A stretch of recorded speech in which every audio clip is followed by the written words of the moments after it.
Okay, you're live, Dr. Lamar. All right. So good afternoon, and thank you all for joining our second session in the series of health equity. Today, our discussion for our conversation will be on food systems and food insecurity.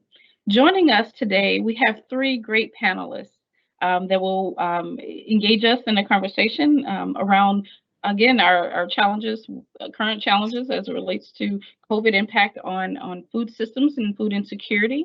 But then also we'll talk about the changing landscape as it relates to hunger in this country, and then some experiences that we've realized relative to economic impact and what that means relative to food insecurity and hunger in this country. Joining us today is Courtney Blades. Courtney represents Second Harvest Food Bank. We also have Dr. Kristen Johnson. Dr. Johnson is joining us from the Tennessee Extension. And then lastly, we have Ashley Davies. Ashley is joining us from the Tennessee Department of Health, our Northeastern region. So I'll turn it over and we'll begin with opening comments and introductions. I'll start with Courtney. Hi, my name is Courtney Blaze, and I am the community relations director of community engagement for Second Harvest Food Bank of Middle Tennessee. We are located in Nashville and serve 46 counties in Middle and West Tennessee, but we're a part of the Feeding America network. So what a lot of people have heard of Second Harvest Food Bank or a food bank in their area, and we are all connected via Feeding America. So what's really neat about Feeding America food banks is there's actually not a zip code in the entire United States of America that's not served by a Feeding America food bank.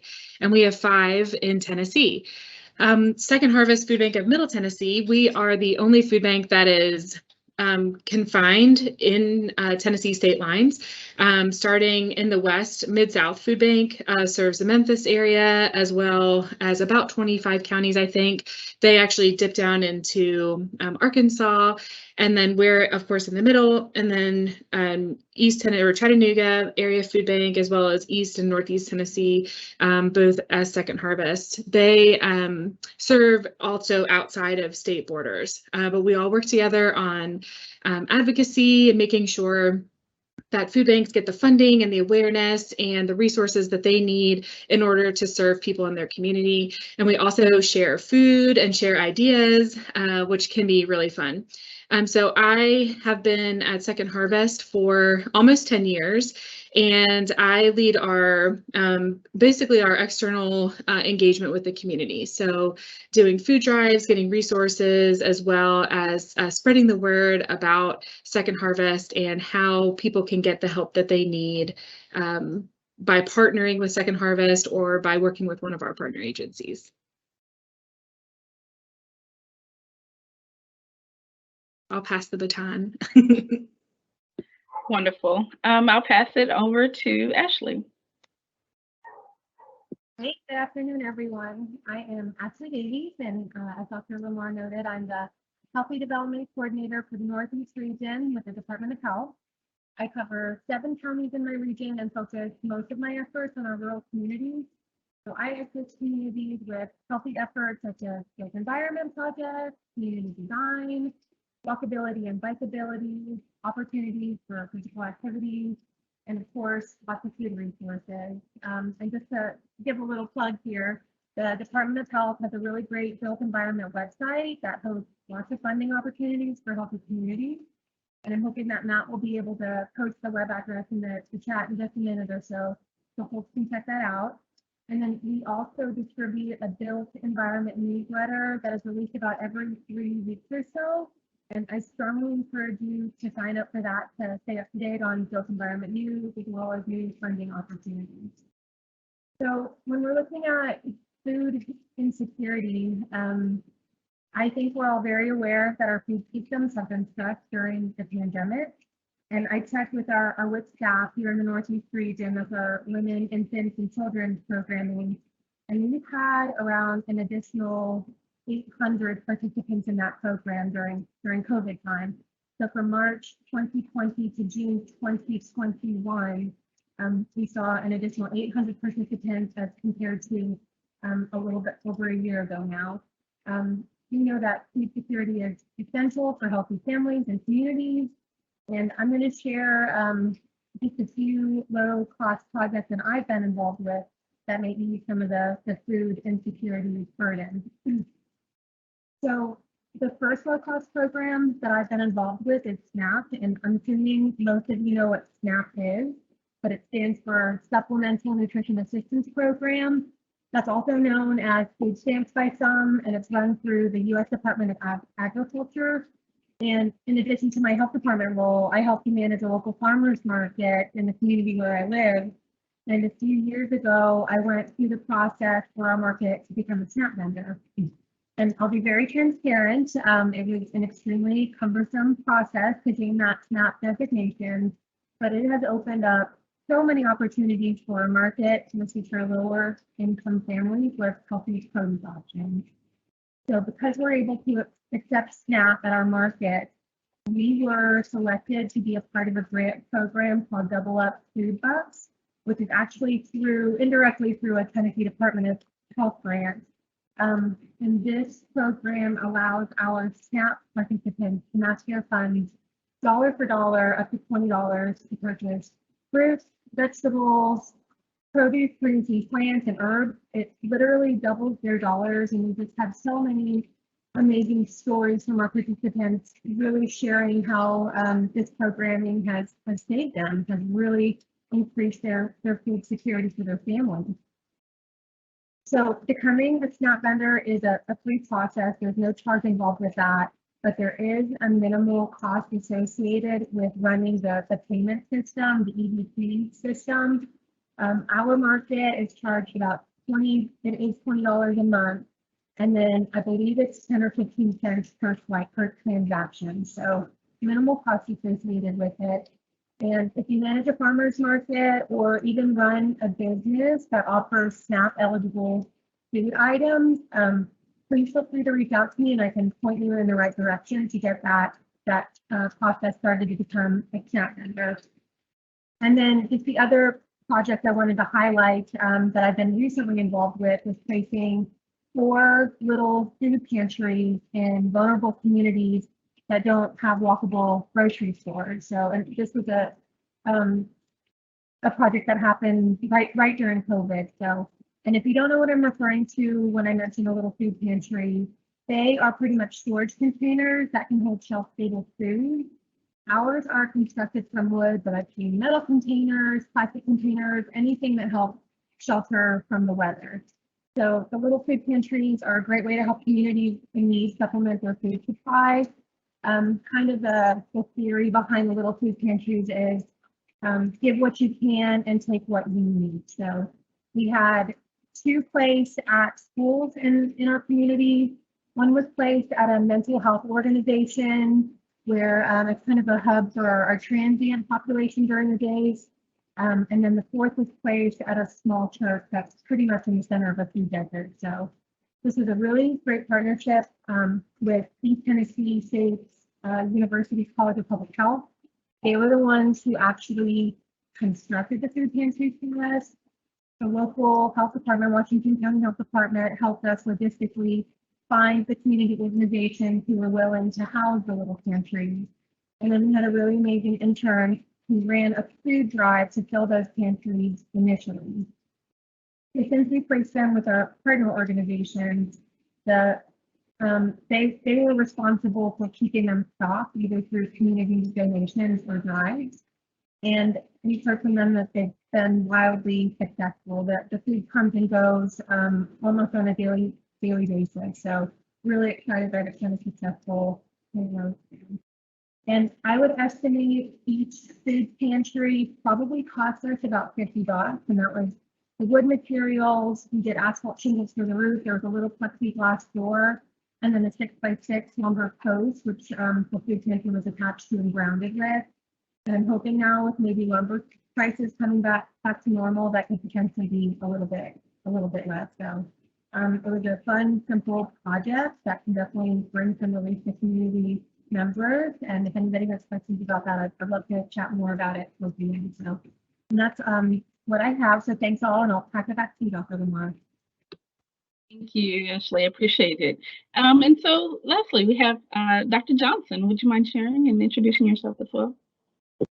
Thank you. Hello, everyone. My name is Kristen Johnson. I'm an assistant professor and nutrition specialist with the University of Tennessee Extension Family and Consumer Sciences Department. In my role, I support family and consumer sciences agents who are located in all 95 Tennessee counties to translate research-based information and guidance into real-life solutions to empower individuals and families to support their health and their well-being. As a nutrition specialist, my work focuses on providing resources to help all Tennesseans make nutritious food choices to support a healthy, active life. Our work at the state and county level involves providing resources, education, and interventions that address the unique needs of Tennessee communities.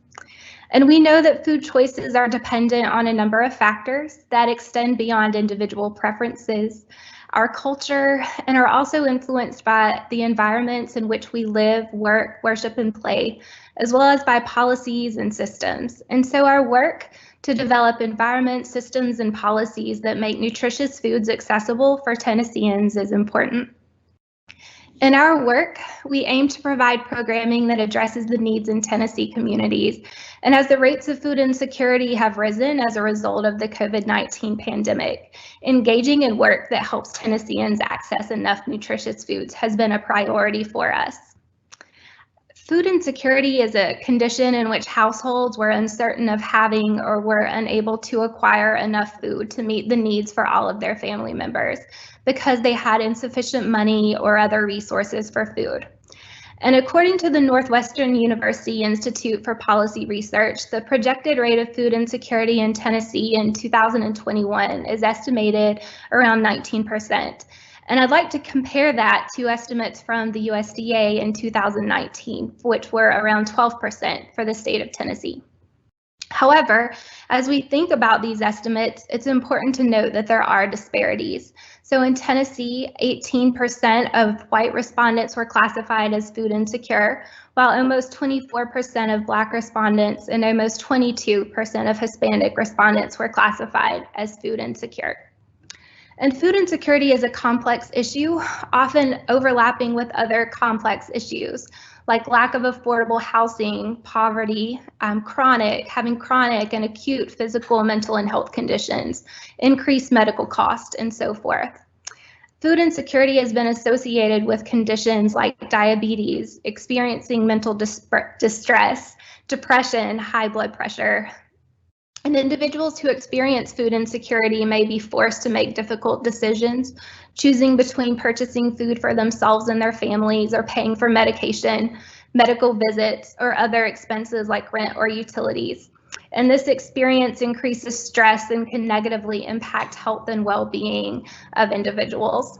And it becomes even more challenging for them to choose nutritious foods when foods like fruits, vegetables, and whole grains are not available or affordable in a person's community. It may be that grocery stores and other venues that sell items are located a long distance from their homes. And when travel barriers like unreliable access to a personal vehicle or to public transportation are added on top of that, it becomes even more challenging. So recognizing the important connection between food insecurity and health, through our work, we have been striving to keep the concept of nutrition security in mind. So that is recognizing the importance of ensuring that Tennesseans have access to the nutritious foods that we all need to nourish our bodies for our best health. And through engaging with community partners and community members, we aim to learn from communities about the aspects of their communities that help them access nutritious foods, the barriers that they face, and to implement projects that are accessible, appropriate, and that meet the needs of Tennessee communities. And so I'd like to share just a few examples of projects that focus on food insecurity that we have been involved in. One of those is Hardeman Healthy Outreach, which is supported by CDC High Obesity Program funding. Through this project, we've engaged with community leaders and community members to steer our work. And prior to the pandemic, addressing hunger and food insecurity was a prime concern, but this has only been emphasized during the pandemic. So some of our work has involved coordinating a network of community volunteers to distribute farmers to family food boxes, and over 650,000 pounds of food have been distributed. And those partners are continuing to work together to improve health and reduce hunger in their communities. We've also partnered with local food pantries to help them distribute more fresh food items and to transition to a choice food pantry so that clients are able to choose foods that they would like to choose in a way that's similar to shopping in a grocery store. Similar to the little produce or the little food pantries that Ashley mentioned, we've also set up a network of fresh produce stands and implemented a Grow a Row to Give campaign so that home gardeners, local producers, and other organizations can donate food.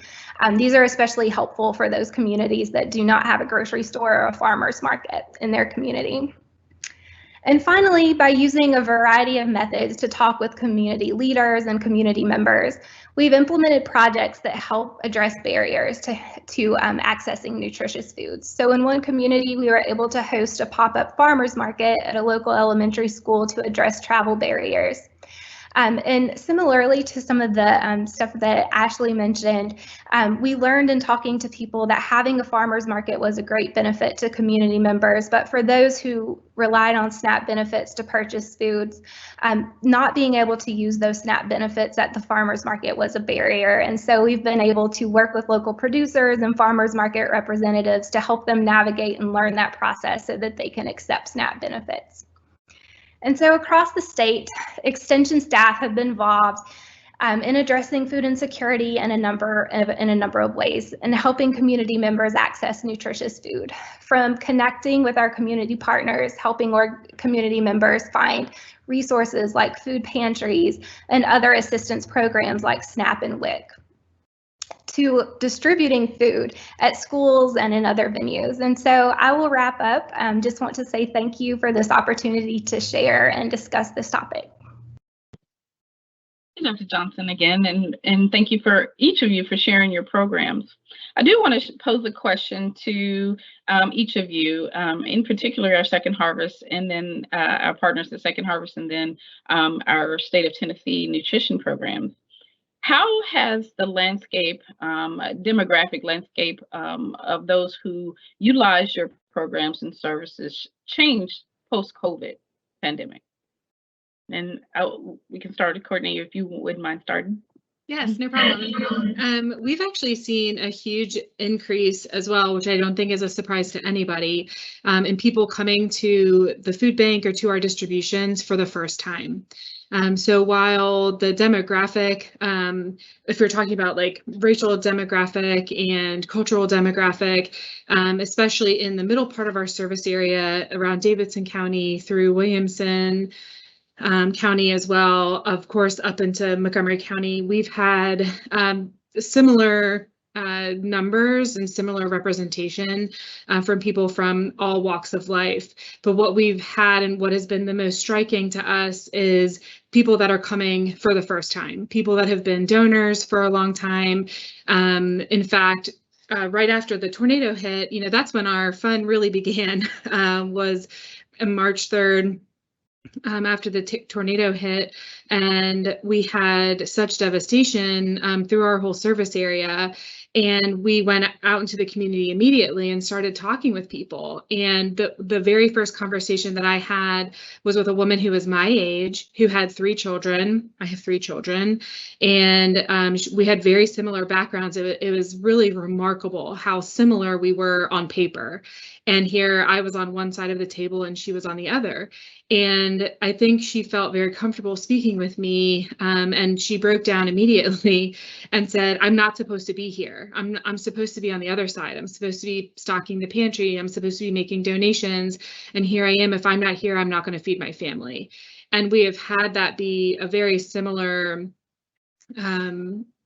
trend throughout throughout this whole last year, especially with COVID taking out the hospitality industry and hurting construction and hurting a lot of the people that have supported the food bank's efforts and have helped us, have partnered with us. We have had to turn, not begrudgingly, but we've had to turn and really support them and make sure that they had what they need, that their staff was eating and doing special distributions just for their staff.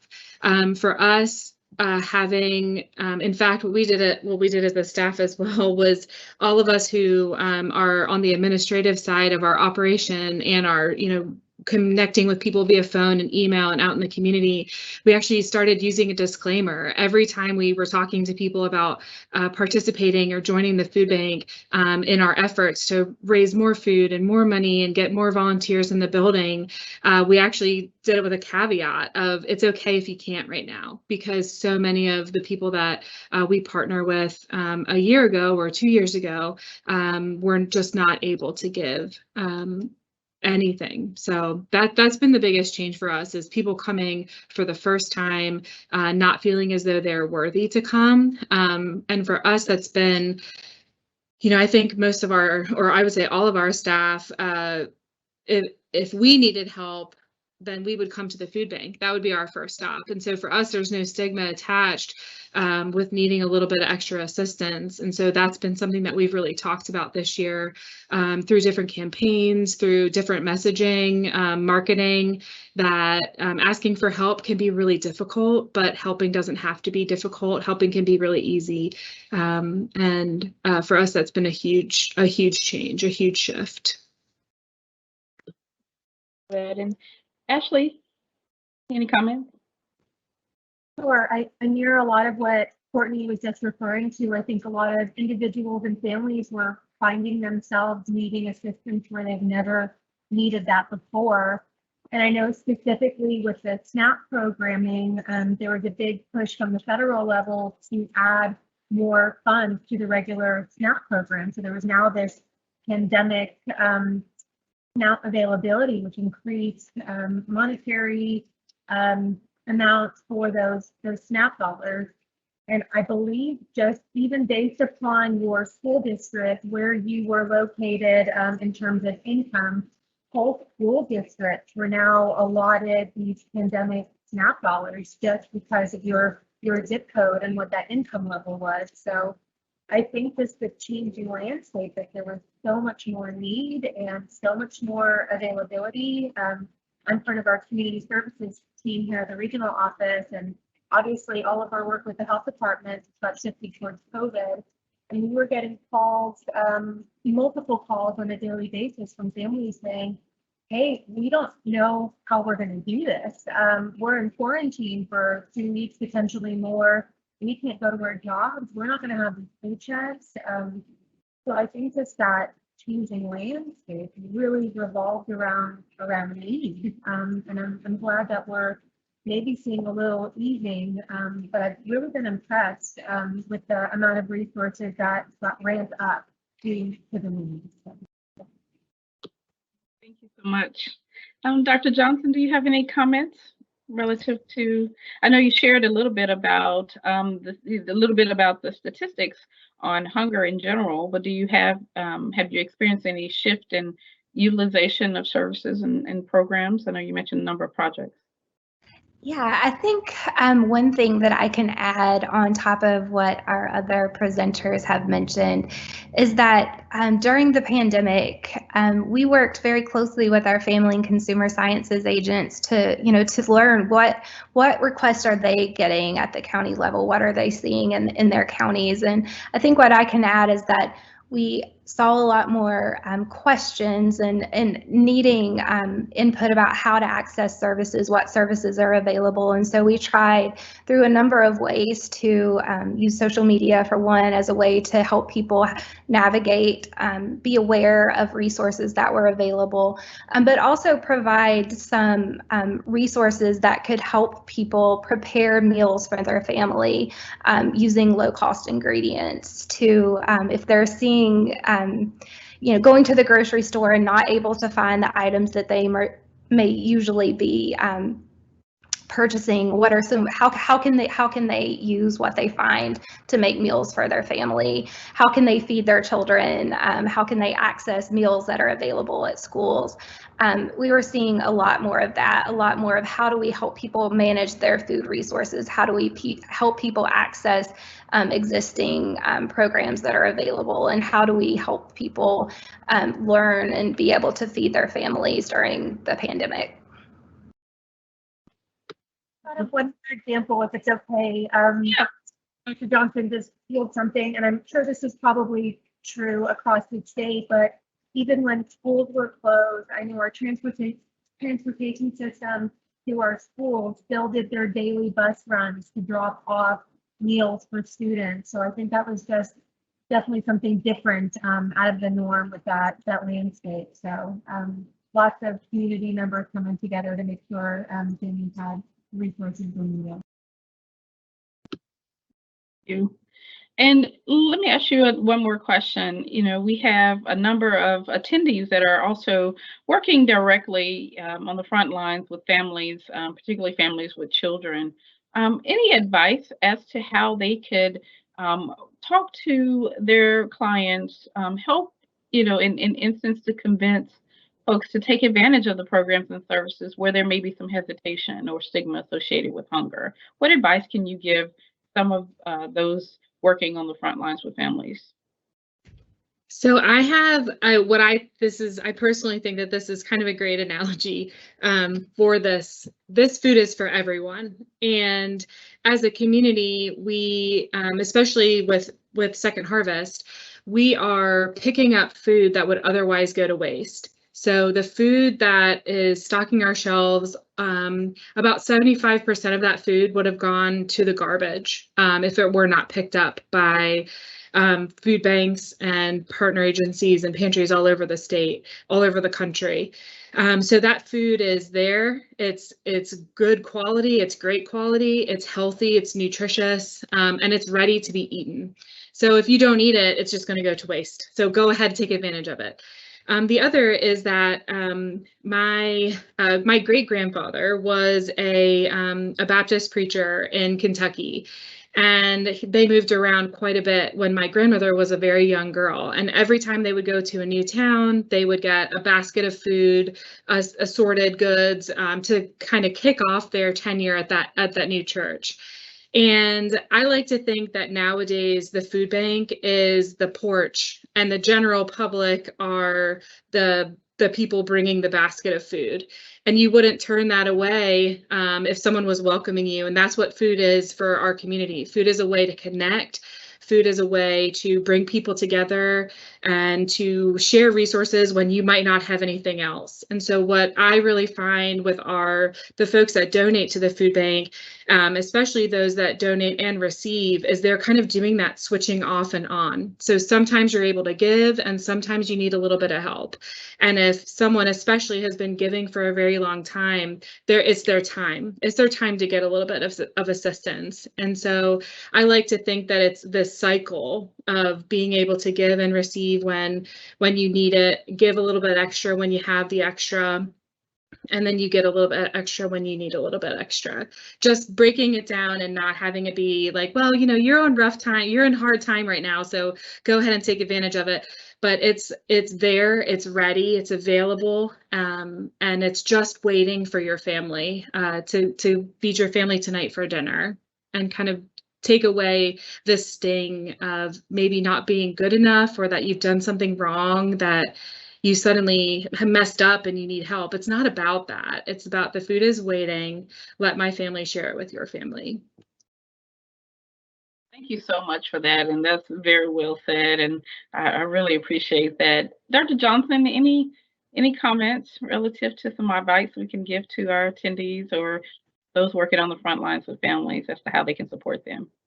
Sure. Well, I can share from my experiences and just some of the work that I've been able to do with our community partners and community members that we've worked closely with. And as Courtney was talking, it reminded me, I taught a workshop right before hopping on this call, and we were talking about problem solving. And one of the things that was really emphasized is that everyone can help everyone. Even those of us facing a particular problem now can help other people with their problems. And we all have problems, and it may be that an organization or a person's role is to help in this specific way in this specific time, but we all help one another in one way or another.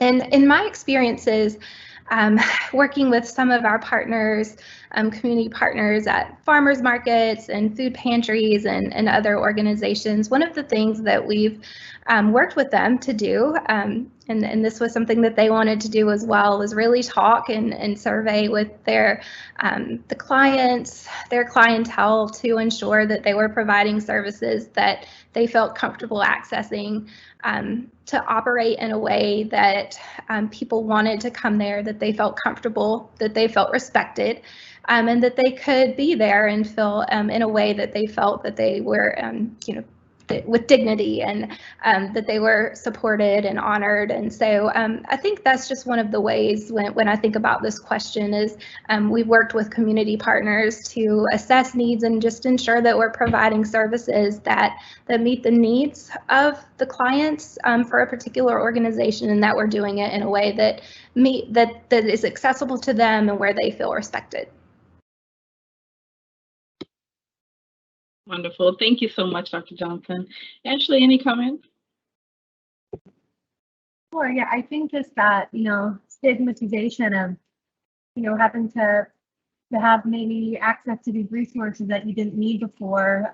Just a couple small examples from the project that I've been dealing with. So we use a token system at our farmers market for our SNAP program, and I think maybe sometimes, folks know what that is, and they don't necessarily want to be part of that token program. So we've integrated other dollar programs that have nothing, they're not income-based at all. They're fun activities for kids. So we have a lot of movement going on at our market manager's tent. So you don't know what a person's there for. If they're getting tokens or exchanging tokens or whatever it may be. So we're just kind of creating some equality, I suppose, at our market manager table. And then also the one thing with our food pantries is that they're open or accessible 24 hours a day. You don't know who's coming and who's going. You don't know who's there to drop off or pick up. So I think it's just a very open program where there's no real stigma attached just because of the way that it flows. And I think just in general, our communities are seeing a lot more empathy for each other right now. And as we mentioned before, a lot more families need assistance that haven't ever needed this before. So maybe they're, stepping into somebody else's shoes right now and saying, oh, this person's been here before, and now I am. So let's, come together as a community and help each other, and don't think poorly of people because they need additional resources or assistance. Very true, and I appreciate those comments, Ashley. So right now, I want to open it up to our attendees to see if they have any questions that our panelists might answer for them. Matt, do you have any questions received from our participants? Yes, we do. So this first one, do you think rising wages across the nation will contribute to a shift in utilization of services? So I'll open it up for whoever wants to respond.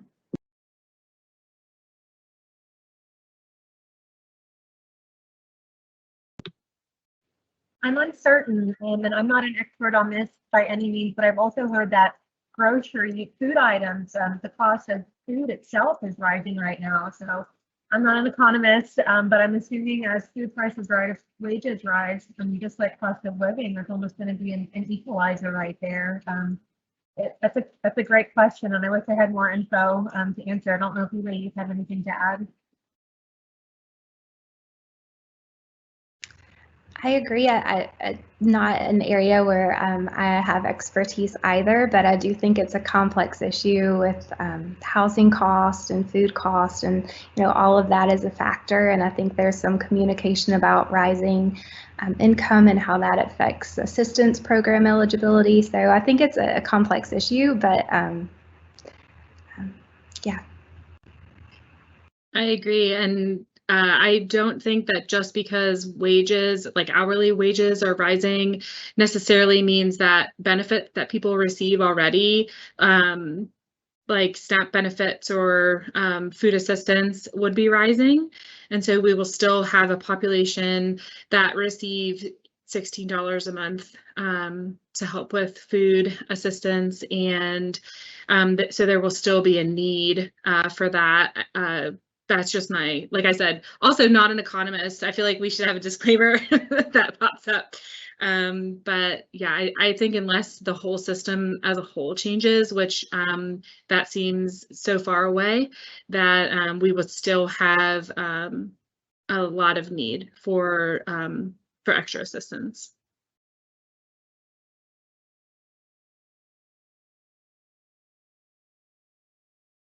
Next question. With the expansion of the free lunch and breakfast program at schools this past year, has that changed anything in terms of utilization of services?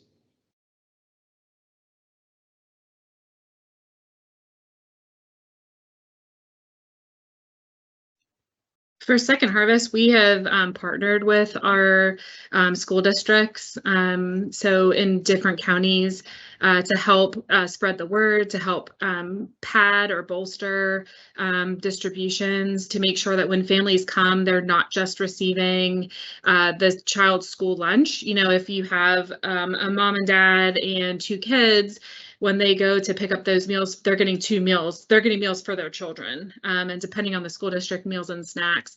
And so that's nothing for parents.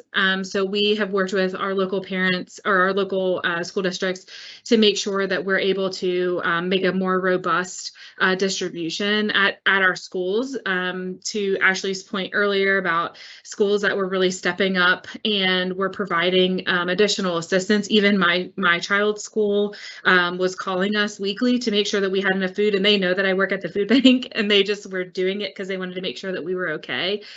So Second Harvest has done a lot of just making sure that we have additional groceries that we typically, our food bank, some food banks do this, especially in Tennessee. I know other food banks distribute household items and like cleaning supplies. We don't do that, where we strictly stick with food and we redirect those supplies to our partner agencies. But we were even doing some of that to make sure that we could meet the need, including pet food, which is something we really don't do, but making sure that we could just serve the whole family when they came, because everyone was under such stress that we didn't want to add additional stress, especially if they were coming for the first time, were a fish out of water, were feeling very exposed and very afraid of what the next steps were. Everything was handled it feels weird to say this, but very humanely. And so really thinking about the way that people were coming to receive the services and making sure that we were kind of one-stop shopping for them was really important to us. And I think to feed off of that, here in our region, one of our local hospital systems created this very comprehensive resource list broken down by county, and it had food resources, hygiene resources, housing, utility assistance. So I think, everybody just stepped it up to make sure that folks were connected with any possible need that they could need to have addressed.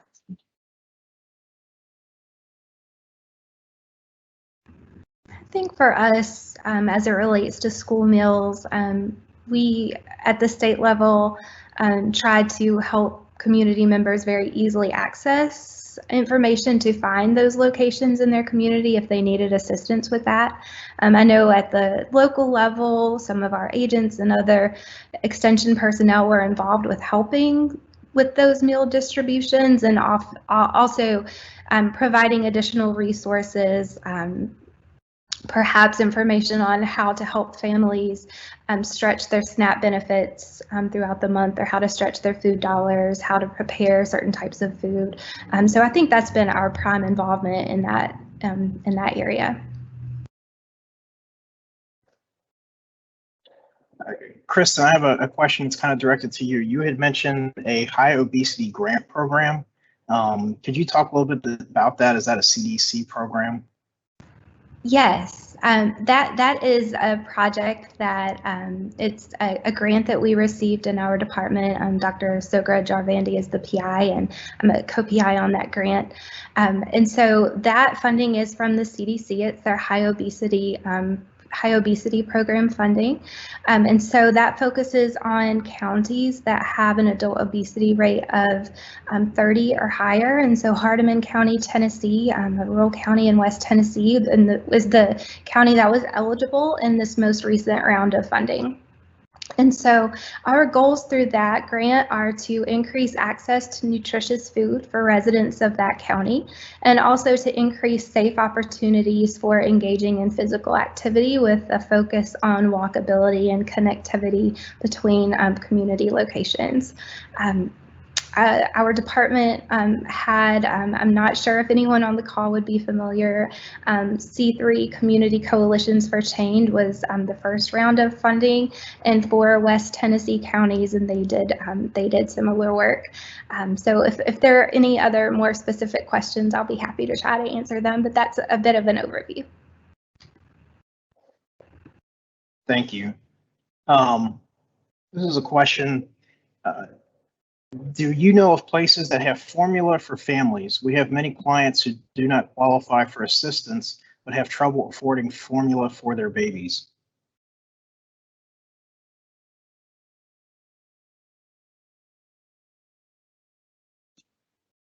I know in Middle Tennessee, so just talking about like 46 counties of Middle Tennessee, a big shift that we made really early on is actually getting specific donations of WIC approved formulas, so that if there are moms who have formula fed babies and they are receiving the majority of their formula through WIC, that when they go, the scary thing can be going to a new agency or some type of community partner and getting formula that's completely different from what you've already been feeding your baby, which if you're a mom, you know that's a nightmare. So that's one thing that we've been doing. I would say people can call their local food bank, because for us, we know exactly who has formula.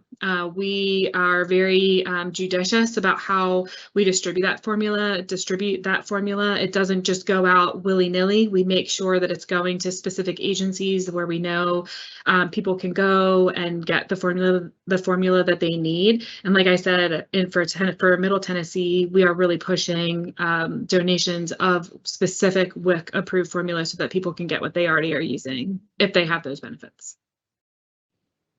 And I think adding on to that, our faith-based community, so many different religious organizations here in Johnson City area have been more than willing to help with specific needs from families. So like I said, as part of that community service team, we had a whole slew of requests for various items, and our faith-based community really stepped it up. So maybe these families that don't necessarily qualify for WIC could reach out to a community organization, a faith-based organization, and with a specific ask, and you never know what answer you're gonna get.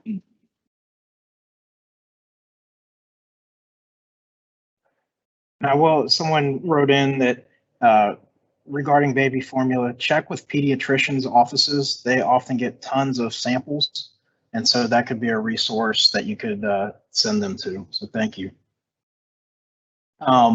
Another question, and I guess this would be maybe more towards Courtney, but for everyone. What are the needs of food pantries and distribution centers other than food donations and volunteers? Okay, that's a very big question. So of course the needs of individual pantries would be very different. Some pantries, as I like to say, is like one sweet grandma out in the middle of nowhere who just wants to feed her community.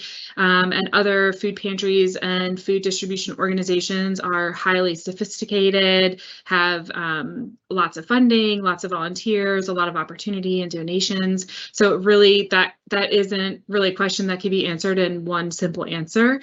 But what I would say is think creatively. So some pantries, and one thing that we've been doing as an organization is small directed grants to help build capacity for our agencies. So if you have, if you know of freezer or refrigerator capacity, so that agencies can So local food pantries can take perishable food, eggs, milk, dairy, yogurt, cheese, fresh fruits and vegetables, things that need to be refrigerated. That can be a huge pain point for a lot of agencies that have a lot of capacity or more capacity for non-perishable food, but have very little capacity for fresh produce or fresh food. But with that comes an issue, because in order to have more freezer or refrigerated capacity, you have to have a stronger electrical grid. You have to have better wiring. You have to have updated electrical in your building. So if you really want to make a huge impact, asking an agency, how can I help you? What do you need? And really being prepared for a question that might be, I need you to help me pay for an electrician for 3 hours to come and add new electrical sockets so that we can have a freezer, so that I can carry more fresh chicken, or so that I can stock eggs and milk in my cooler to get food to people. An additional help, I think people can really give of their talents and their expertise. So I think a lot of times when people are giving, especially depending on what your background is for your employment, is you really have a skill that a small agency could really use, whether that's accounting or bookkeeping, or if it's strategic planning or media or anything like that. You know, agencies don't have, I know we do a lot of that for our agencies, where we're helping them get the word out and talking to them about fundraising and talking to them about doing food drives and reaching out to the community and building partnerships. And that's something that a lot of folks really struggle with, because at the end of the day, people who run food pantries and people who run food distribution organizations, they just want people to have access to good food. And that doesn't mean that they have all the skills to keep that going. They just have really, really big hearts. And so you can really impact them in unique and special ways by asking them, and by knowing that they're probably open and there's a really good chance that they don't even 100% know what they need, and you might be the key to that next step for them.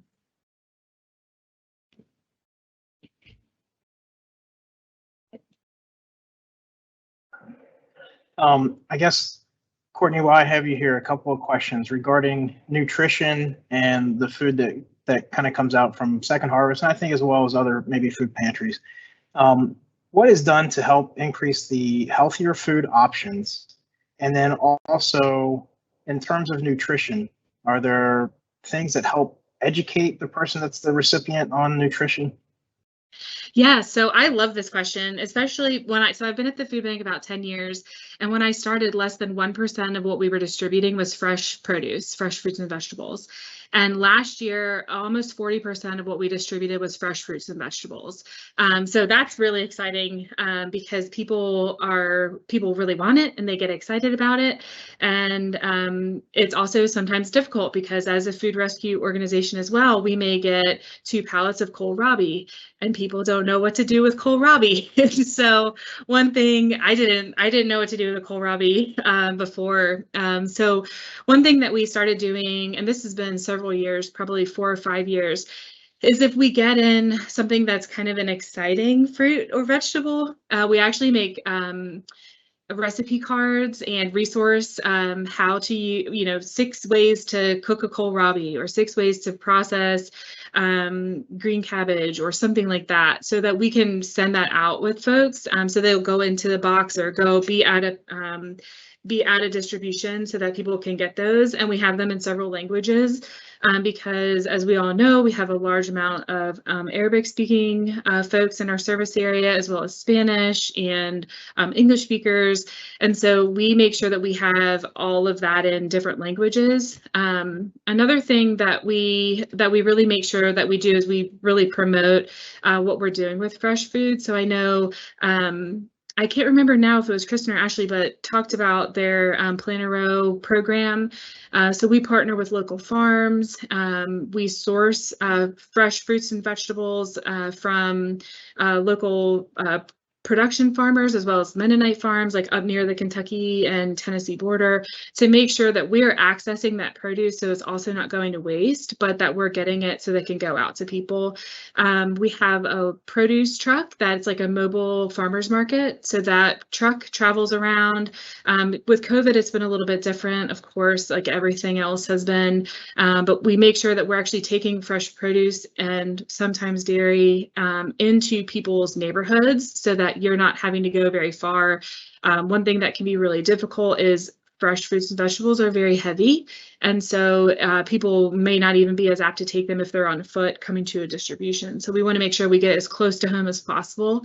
And then typically with every mobile pantry, every distribution that we're doing, it's about half and half or 3/4 fresh food with pantry staples on the side. And that's on purpose. That's a concerted effort to make sure that we're getting fresh food into people's homes because we know that that's optimal for nutrition.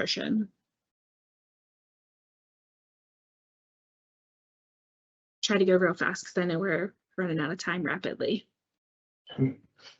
No, that's great. This was more just kind of a comment. The WIC has the new Shopper app, and it's intended to really help remove stigma for families. And so just wanted to kind of make people aware of that. If you're not familiar with that app, you can look on our website and figure out how you can access that. This last question that we have, I'm interested in starting a food assistance program that delivers healthy groceries to SNAP recipients and seniors. Any suggestions on how or where I can get started? I know here in Northeast, our area aging, it's a really long acronym. I think there's a lot of A's in there. Area agency for aging. They, I think, would be a really great starting point. Specifically, they should have programming to hook families up with SNAP, how to go through that process. And there also are some transportation availability options through that programming as well. So I would start there. Do either of you ladies know that acronym that I can't remember right now with a lot of the A's? Area Agency on Aging, I believe. I think that would be a great first step, and I don't know if you ladies have anything to add to that.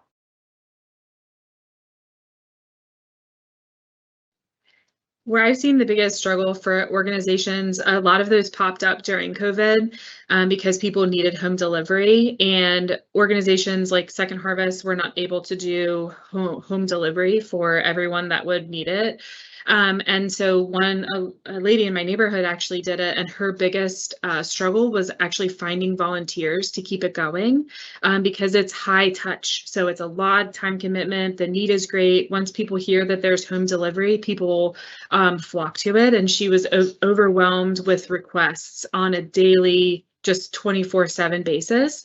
My suggestion, which I know I'm like the food bank lady saying this, but my suggestion would be to see if your local food bank or a pantry that is close to where you're located is already wanting to do something like this, and that would help you with half of your resources, finding the food, finding the resources that want to go out, and instead of duplicating efforts, you're really adding value, and you have a want and a desire and a passion to make sure that that food gets directly to people's homes. Somebody already probably has the resources, and so that would save you a lot of time and effort and expense probably for being able, if you do need to spend some resources on transportation or working with a Lyft or an Uber or an Amazon partnership, like a senior rideshare might be a great idea. If you already have those resources, you may just honestly be a connector, and those resources may already be available in your community.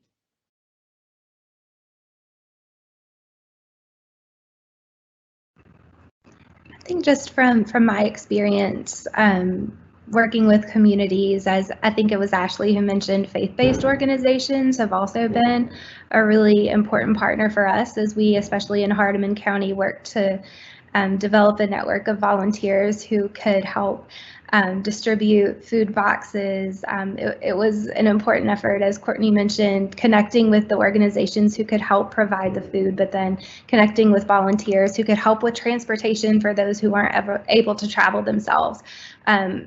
So for us, faith-based organizations have been a really important partner for securing volunteers, but certainly there have been others, and I'll probably think of more as soon as this call ends. But for us, faith-based organizations have been a really important partner for us for communication, but also for implementing projects.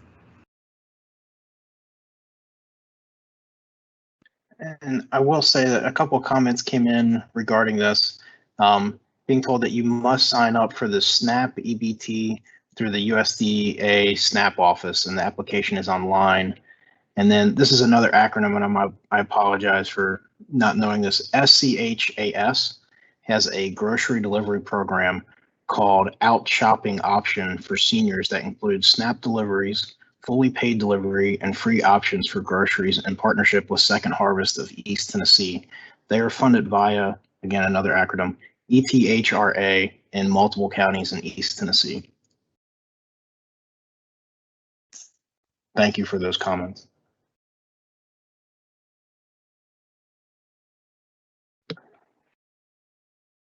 And that's all the questions that we have right now.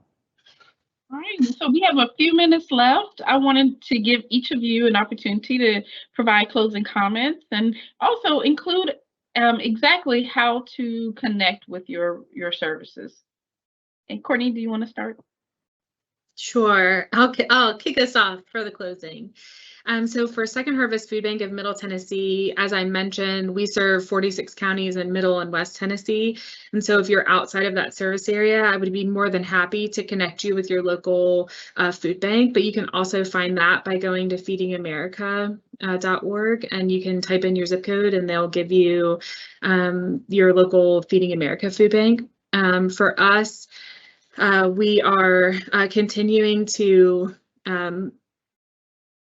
figure out what this post-COVID world looks like, what distributions look like, how to get back out into the community in a more personal way, really revising the majority of our practices, making sure that they're good for everyone that we serve, listening to the community that we serve, and making sure that we're doing the best by the people that we serve and the people that help us. So thank you guys. Matthew has, you'll get information from me about, from our website about how to find food, how to give help, how to connect other people with services, children, seniors, families. We also have a full-time, actually two full-time SNAP coordinators who can help get people signed up for SNAP and can answer any question. My biggest message is that our food is for everybody. It doesn't matter if you are not going to need it tomorrow. If you need it today, then it's for you. And thank you guys so much for having us be a part of this. We're really thankful that you allowed us to be a part of the panel today. And thank you for everyone who is still attending. Thank you. Ashley, any closing comments? Yeah, I just wanted to thank everyone for your interest. What an important topic to be discussing during these wild times. Like I said earlier, we have that great resource list for the Northeast region in Tennessee. If anybody's in the service area, feel free to reach out to me and I can connect you directly. Or if you have any questions on the SNAP vendor process or little food pantries, feel free to reach out. And as Courtney mentioned, Matt will be sending out some follow-up information as well as our personal contact information. So with any questions, please don't hesitate. And thank you all again for your interest. Thank you. And then Dr. Johnson. I just want to echo what the other panelists have said. Thank you so much for this opportunity to shed light on this important topic. And it's so great to see and to hear about all of the resources that are available across the state and to hear from participants about other resources that are available. And so I'm just very appreciative for the opportunity to talk and to connect and to learn from one another. I do encourage you, if you haven't reached out to your county extension agent, to do so. And I believe that I can include a link that can be sent out so that you can easily find the extension office in your area. But I believe my email will also be included and would be happy to answer any questions that anyone may have. So thank you. Once again, thank you all for participating on our panel today. I also would like to ensure that everybody on the call, participating on this call, has registered for our future sessions. We're learning a lot through this series, and I hope you are too. If you have any additional questions at the end of this event, please send those our way, and we'll get our panelists to provide any responses as needed. Again, thank you all for attending, and have a great day. Thanks, everyone.